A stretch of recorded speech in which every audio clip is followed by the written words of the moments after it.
Welcome, welcome, welcome. Claire Chancellor here, and I'm so excited to share this content with you. I know that your time is valuable, and I really, again, want to say thank you for being here. Within the Elevate and Evolve training, there's only so much that I can fit within that live time that we've got together. So these bonus videos are for those who are really curious about how they can accelerate their results. It's definitely here for those who are curious about how do we take away the woo-woo and the mystery out of what's actually happening and have a look at how the mind is working to be able to, again, accelerate those results to manifest what you want. So let's get started. Now, we have already covered step 1, 2, 3, and what we're going to do today is actually jump to step 5, talking about rehearsing what you want to have come into your world. The reason that we're skipping step 4 is because this is a lot more detail about shifting your beliefs. So far we have covered what do you want? Within night 1, we had a look at, okay, what do you want? Let's tap into the heart space of what you want, free from the logical mind with all of the shoulds and the hows and the obligations. What does your heart and intuition really crave for you to light up and wake up and have? We also did a parts process, remembering that we had part of us that wanted to stay small and invisible and safe and all of those things. And yet there was the other part that really wants the burst of, what's possible, wanting more out of life. So we did that process to recognize that both parts were being pulled in two different directions, one wanting to avoid pain, one wanting to move towards pleasure, and recognizing that both parts actually serve that higher purpose to keep you safe. And then, okay, unconscious mind, body, soul, I'm safe. Let's now pursue the good, yummy things within alignment. Then we moved to night 2 and we had a look at understanding why you want what you want. So this was a really big night where we recognized, okay, why you want what you want. It's not enough. You need to actually recognize the motivation behind that. Are you moving away from struggles, pain of the past, or are you being really creative and moving towards what you want? And therefore the intuition can start to really dial up those creative, exciting opportunities. We also had a look at the resistance in night 3, where we looked at, night 2, I should say. We also had a look at the resistance and recognizing where you've been shooting yourself. So where you've been made to feel obligated or should, or avoiding confrontation or perfecting or performing where you should, have it right or should do it to meet other people's expectations, versus flipping the script and recognizing that when you have choice, you have freedom. So I could go do that thing, or I could do what I need and then I'm available XYZ. So that one shift in the language awareness is a whole nervous system recalibration, because again, you're doing what's right for you. I need to rest first, work second. That's how you get the best out of life. And then we also looked at intuition. We had a look at, okay, let's tap into the heart again. What's that infinite potential? What do I want to create in my life? Then we move it to the mind, where the mind is quite masculine in the how. Okay, well, how am I going to action this plan? And once you've got all of the data, the criteria, everything that you need, then we move that manifestation into the gut.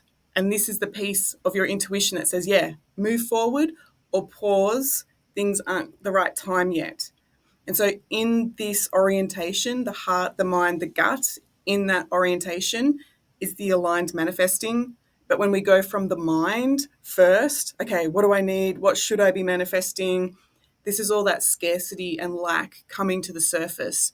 And so it's going to should all of the different things that put you into the path of burnout and hustle and overdrive because you're trying to solve a problem.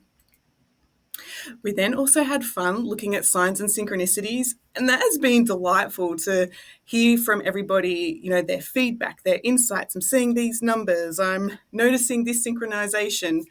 And in fact, when I was putting these groups of slides together, I was thinking, oh, should I use the word amazing or fulfillment? And in that moment, whatever I had going on with the TV in the background, they played the song You Are Amazing. And I went, sign, synchronicity, thank you, I'll use that word. So you'll see that coming up in the training. But like you, I am always looking out for those fun signs and synchronizations because it reminds me that there's a dance, there's playfulness here.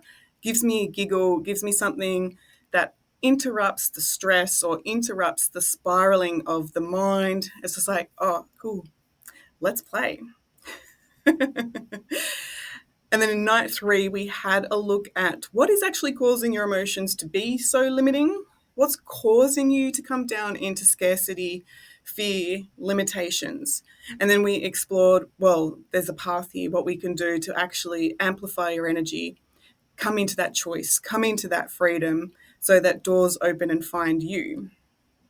We have covered a lot, guys. This is like just up to night 3.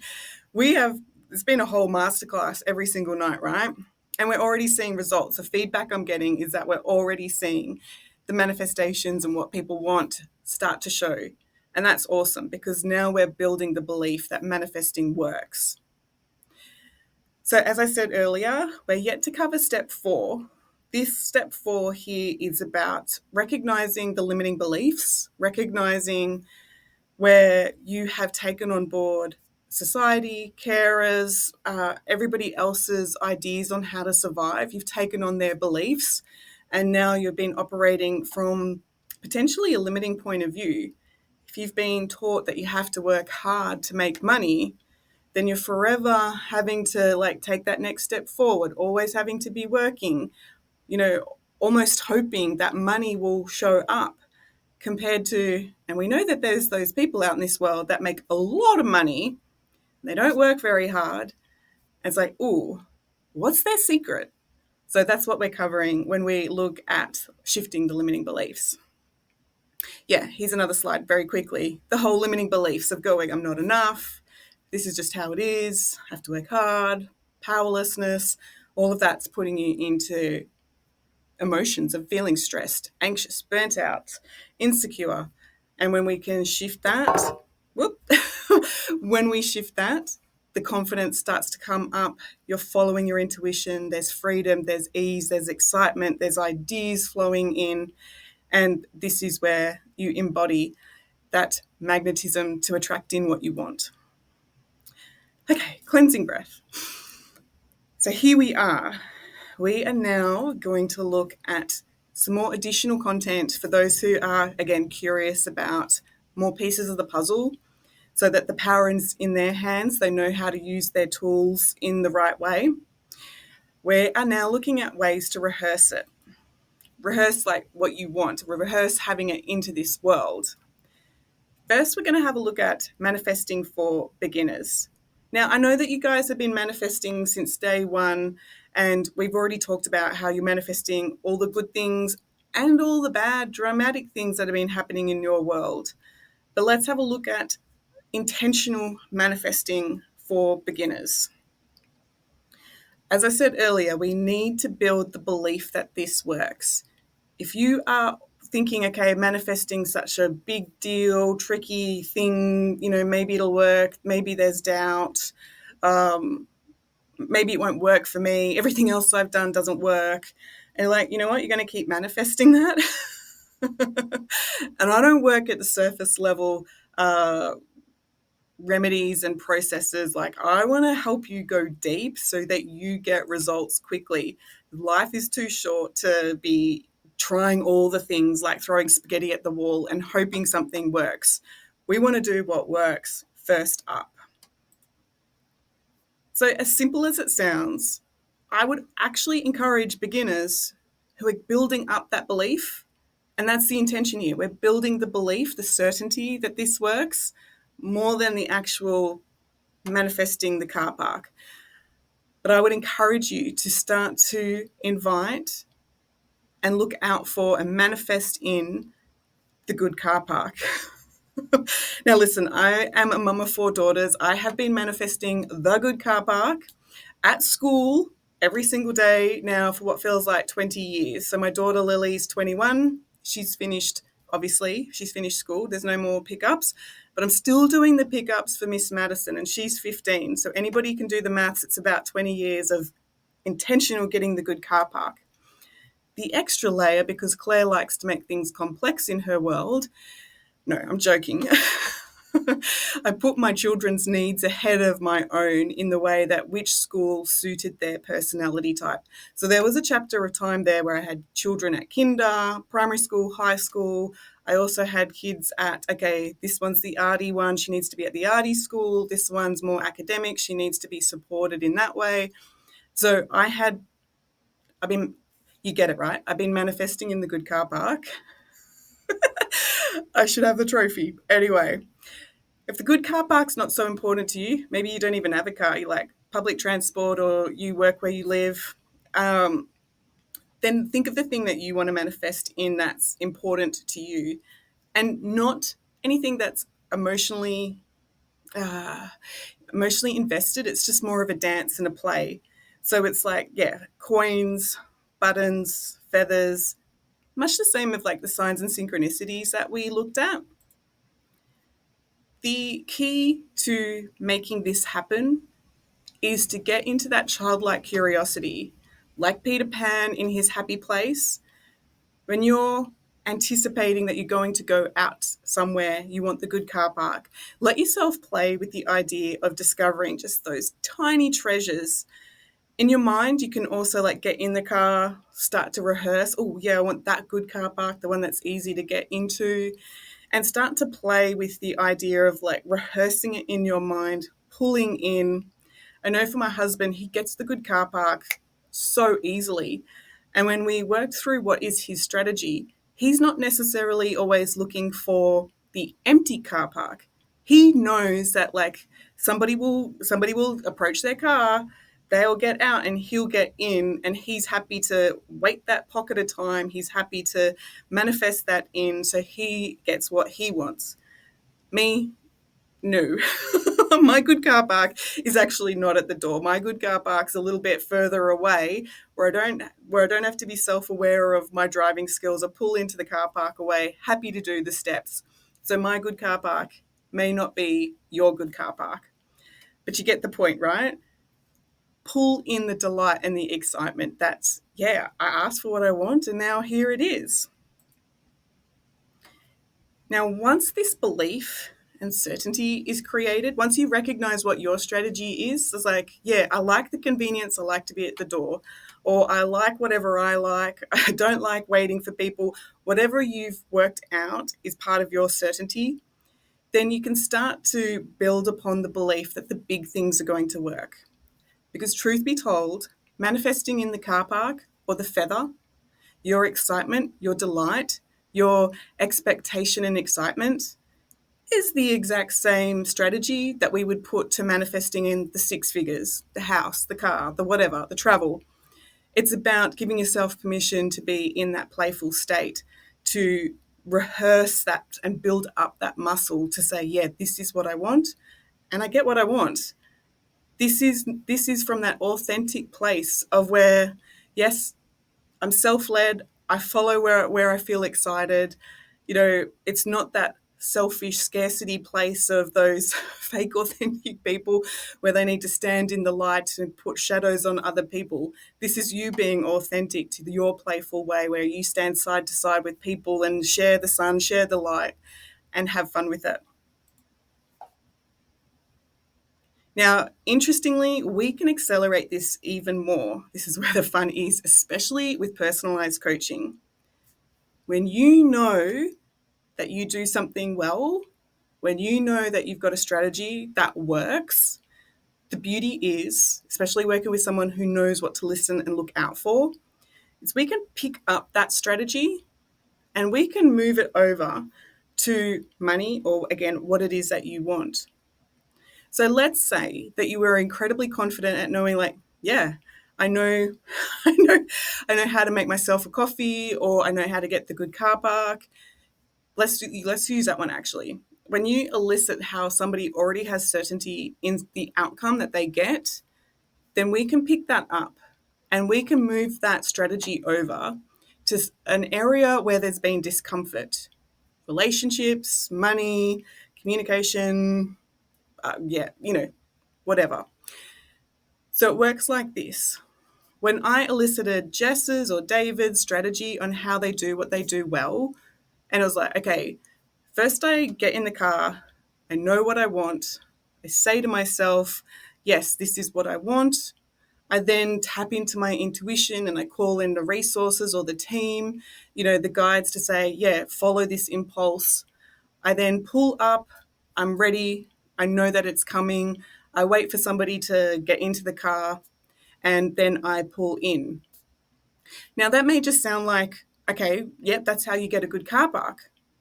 But the detail of that, and I'm not skipping some steps, but I'm making this quite general, is, okay, well, like the job that you want, the promotion that you want.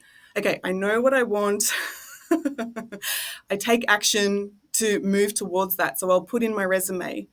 I'll also say to the team, my guides, okay, make sure that I have the friendly, good people, give me the pulse on which way to go. I then say, okay, as I'm moving closer to that, that job opportunity, I then notice, okay, people are coming to help me. They're helping to clear the path and make things easier. And so now I know that, yes, I'll step in with that confidence and more likely than not to get that job or that promotion. Again, I'm generalizing this quite significantly, but you can hear that there's the same idea of what you know that to be certain and true that's already working for you to move towards what you want. We can now move that into an area that feels uncertain. And it is really simple. You can see this happening with people paying off their mortgage or the travel or the whatever it is that they want. It's when the client's ready to move it, it moves. So yeah, in group coaching, we may actually do like hot seat coaching on that one. Now, we've been encouraging you to consider your vision wall. I say vision wall is probably more popularly known as vision board, but I do have the vision wall, multiple of, laying in bed and seeing all the good things that inspire and light me up. So instead of looking at my phone for the news and the heavy duty stuff that drops my energy, I wake up to pictures that really inspire me, that light me up like, oh, okay. And so this is where we're talking about the idea of creating your vision board, your vision wall, whatever's right for you. Now, we're going to go into more detail here about the neuroscience, why this works, again, when it's done right, compared to similar to when I was talking about the intuition. If you start in the wrong area, mind versus heart, one path is burnout, won't work, your energy will drop, this didn't work, created more heaviness than I wanted. If you know how to do this, then you will get results. The thing is that the vision wall side of things, it does not make logical sense how it works, and that is exactly why it works. Cryptic. So let's play. So we've got just a quick image here of an example, a vision wall, vision board. You can do all of the good things where it's either messy or you could be more, cleaner lines. You can have the theme of colors. You can do it, whatever's right for you, whatever lights you up, that's the one to go with. So, ever decided to buy a car? Those moments you make a decision, a big, important life decision, and then, everybody on the road suddenly has the car that you want. In fact, bought a new car a couple months back, and I had thought in the tourist area that I live, this is an unusual car. Not many people have it. Got closer to picking up my car, and it was like, oh my gosh, everybody has this. Now, even though I know how the neuroscience works with this, it still is quite exciting to pick up on what's happening. Now, you may have been the type of person where you've decided to have a baby and then everyone around you is suddenly pregnant. You're like, oh my gosh, I wake up in some, what are they putting in the water? Like, this is nuts.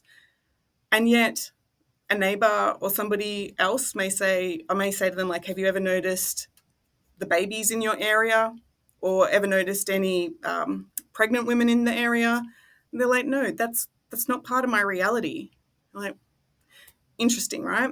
We could do this to anything. You decided to go to the gym and suddenly seeing gym stuff everywhere, or you name it. Now, this awareness of knowing what you want and now telling your mind, this is what I want, your reticular activating system, your RAS for short, is the filter of your mind that is on the lookout for the things that you say that is important to you. So if you have a core belief that you've already told your RAS, the filter of your mind, that I have to work hard to earn money, your RAS, that filter, like an air conditioning filter, is going to filter out anything that doesn't match up with what you have told is important to it. You may be on your phone scrolling past all of these money-making opportunities, and your belief system, your RAS, is like, oh no, that's too good to be true. Like, that can't be right. And in fact, you may not even notice it because it goes against what you've already got programmed to be true. And your mind loves to know that it's got the rules of how to live. It loves to know, like, what it believes is true. So it will manifest in and attract in the validation that I know that I've got how to be human. If you tell your RAS, I welcome money making opportunities. I welcome money, I love money, money loves me. If you have this already programmed at a belief level that, yeah, I welcome in money making opportunities, your RAS is now going to spotlight opportunities like that in your emails, conversations, everywhere you go. Like, suddenly, like, oh, okay, I'm at a cafe and I can hear people talk about this thing, and oh, that's a bit interesting. And then you then go to a friend's house and their husband is talking, then you're like, oh, okay. So, like the example with with the pregnant people, they may not have been part of your awareness until you say you want the baby. So your manifestations, the things that you want, may not have been part of your awareness until you decided that's what you want. So this is why we started off with night one, to be really crystal clear on what you want. And then over time, we've been building that belief, getting that emotionally charged excitement to say to your RAS, look out for these signs, look out for the good car park. This is what I want. And the way that we get your RAS to really program to look out for more and more of those opportunities is to create the vision wall, is to create that vision board that, again, tells your unconscious mind, this is what we're looking out for, this is what's important. So if you expose yourself to those visuals that light you up, and you start kind of rehearsing what it's like to call that in, and start to even appreciate that it's already here, it's just waiting for me, right? It's already here. Then if you're telling your RAS to look out for that, then you're going to notice that your manifesting gets a lot easier.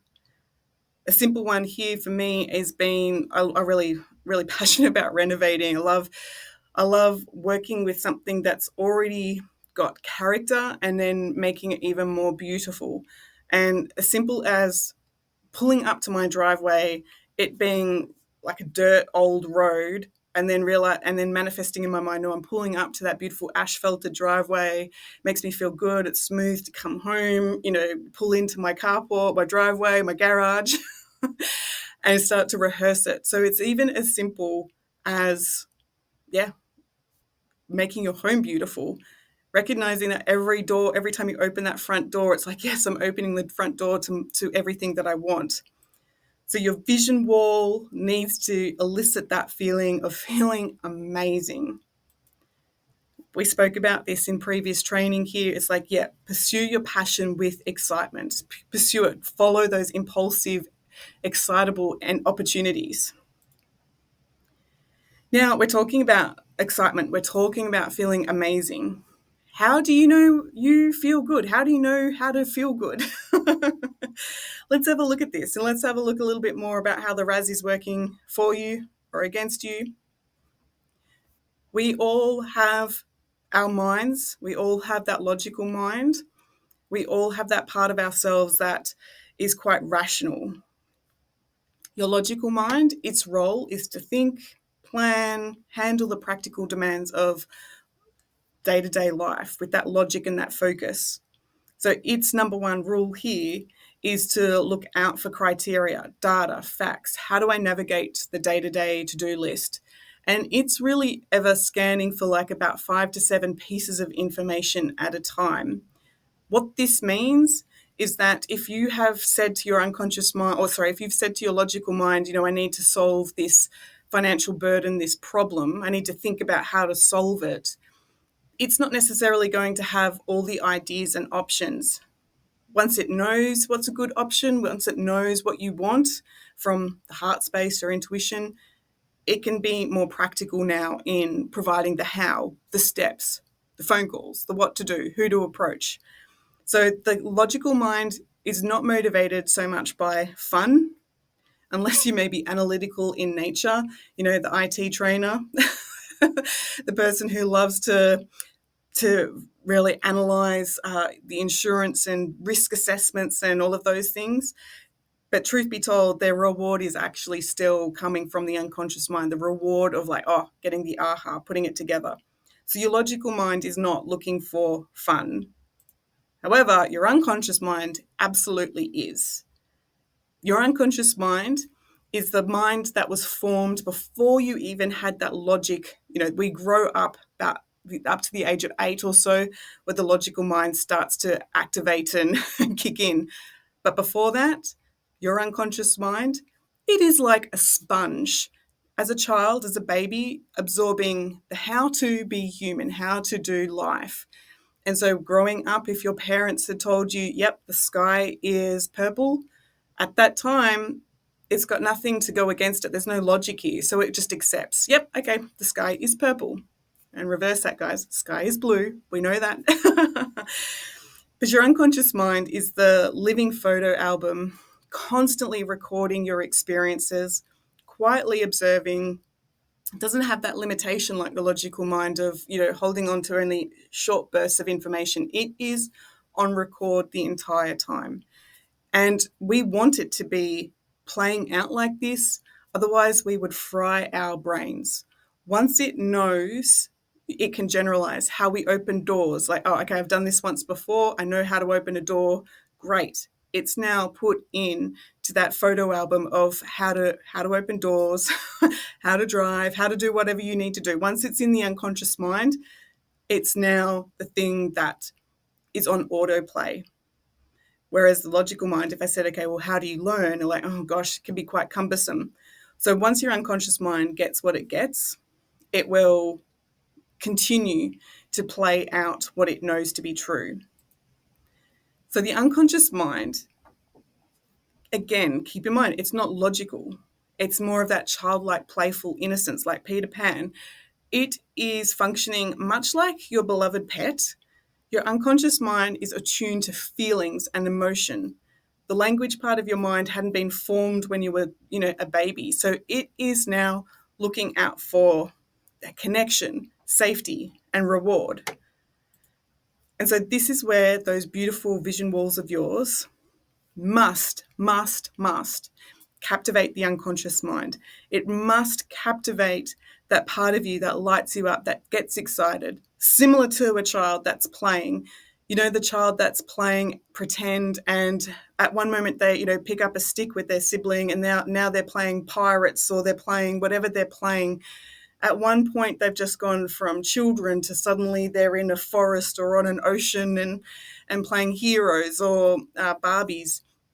Whatever it is, this is your unconscious mind rehearsing, playing, and that's where we're going with our vision walls and our manifesting. So yeah, compared to even an adult, I could say to you, okay, at what point do you sit down at a movie, eating your popcorn or whatever you're doing, logical talking, to then being completely immersed in the story? The switch is really subtle, but once you're immersed, it's like, oh wow, okay, I'm in that creative, beautiful space. So effectively, to support your manifestation, getting the RAS to know what's important to you. Skip all of the complex steps and just start to train your unconscious mind, your RAS, to look out for the things that light you up, like talking to your beautiful animal. You know, Morris, my dog here, he doesn't know if I'm saying, oh God, I get it right. If I'm going to play with him, I'm like, yeah, come on, let's play. He doesn't know if I'm saying, come on, let's play, or come on, we're going to get a needle, we're going to get an injection. He doesn't know what I'm saying logically. He's just picking up on the tone and the words and my enthusiasm. This is the same as your unconscious mind.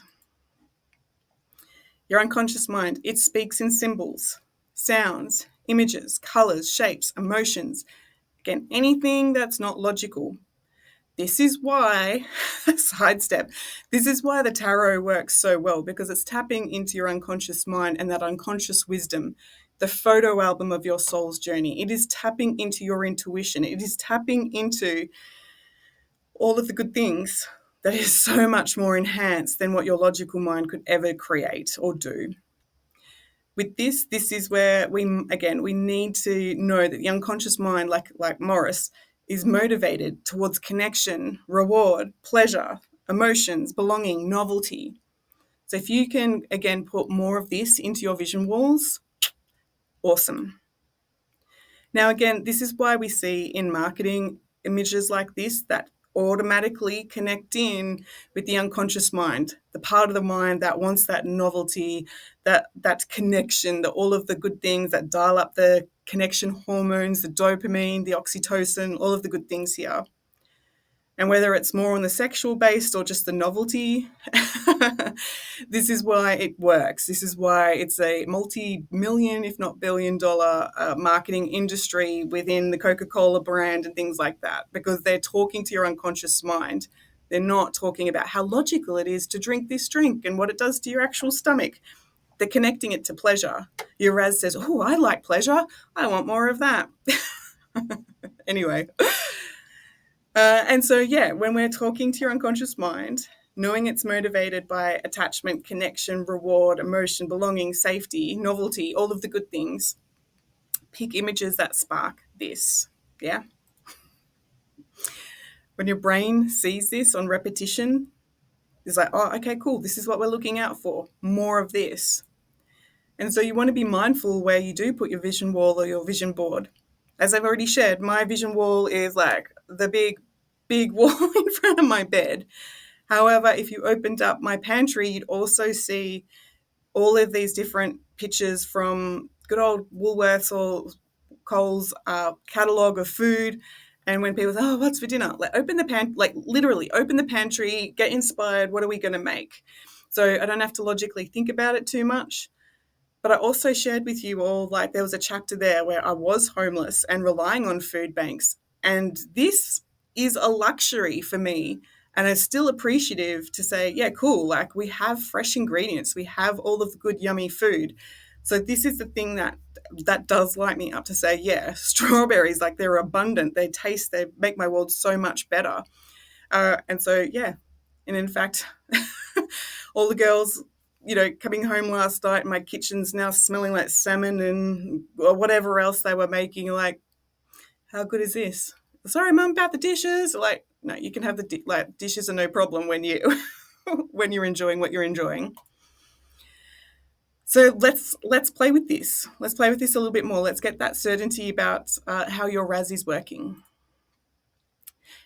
Now, keeping your eyes on the computer. No, not yet. Hold on. Let's start again.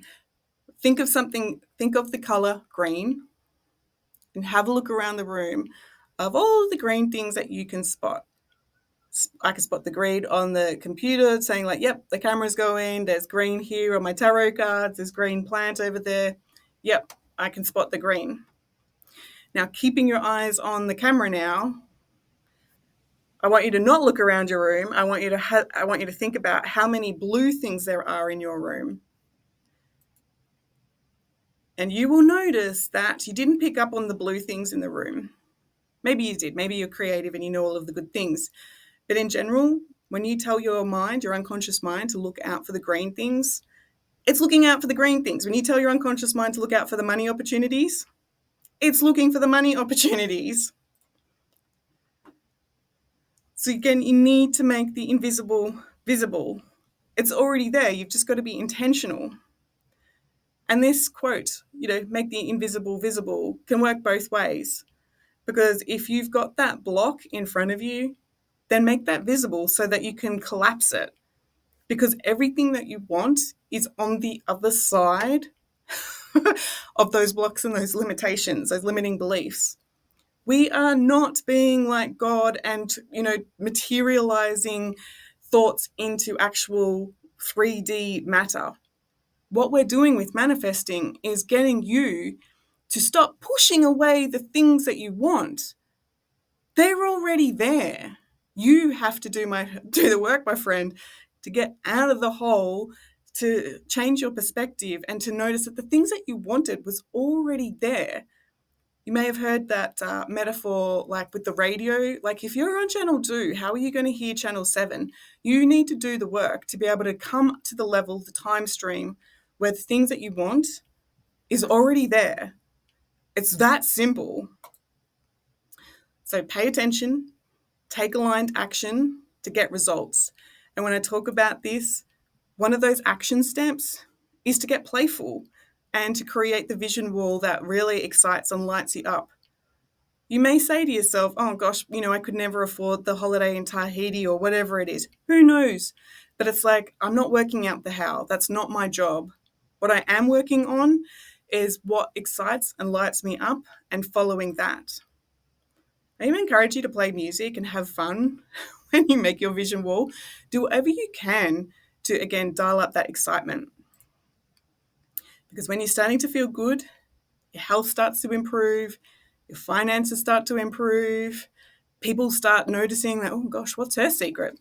So if you're in the business of coaching or serving others, like, oh gosh, wow, like what's she doing? Or like, what's her secret? You'll attract in clients, mentors, masterminds, groups, people will start to become quite attractive. The path will clear. You'll magnetize where your self-worth is. And share this. Share the feel-good feelings. If you're being intentional with your social media or YouTube or whatever it is that you're doing, or perhaps you're a trainer or a teacher, be intentional. If you can go that extra step to make somebody feel good with the use of pictures, less words, more pictures, you are tapping into their unconscious mind, similar to what I was showing you within the marketing before. And they're like, oh, I want more of that, because they want that attraction, that connection, all of the good things. My final note here, there's some things to consider with manifesting. Accept what is. So stop focusing on the resistance or the gap between where you are and where you want to be. Accept what is. Acknowledge what's already here, your strengths, your progress, your presence, your likability. Avoid focusing on what's missing. So focus on where you do want to go. We've done a lot of work on moving towards what you want.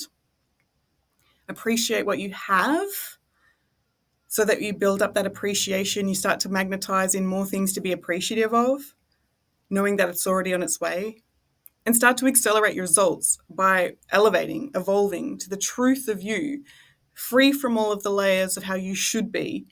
It's like, yes, the truth of you. Awesome, right? Like your intuition has got you wanting what you want for a reason. Oh, okay. We're now up to like the 40-minute mark. Can you imagine if we did this in training? It would just be a whole lot of information to take in. Hopefully this has been digestible. Hopefully it makes sense. Hopefully it feels really inspiring and actionable to, go and do the good thing you can with your vision wall. Yes, finding those images can sometimes be a bit time consuming. Back in the day, we would have had magazines. These days, it's like printing or whatever it is that you need to do. It is so, so worth the Sunday afternoon with your music playing and getting that created. And over time, just building, anytime you find something inspiring and motivating, it's like, yeah, cool, like let's put that on there. So I hope this helps. I look forward to hearing the ahas, the feedback of how you've been playing with your vision wall and your RAS. Sounds naughty, doesn't it? But I'm Claire Chancellor, and I will talk to you later. Bye, guys.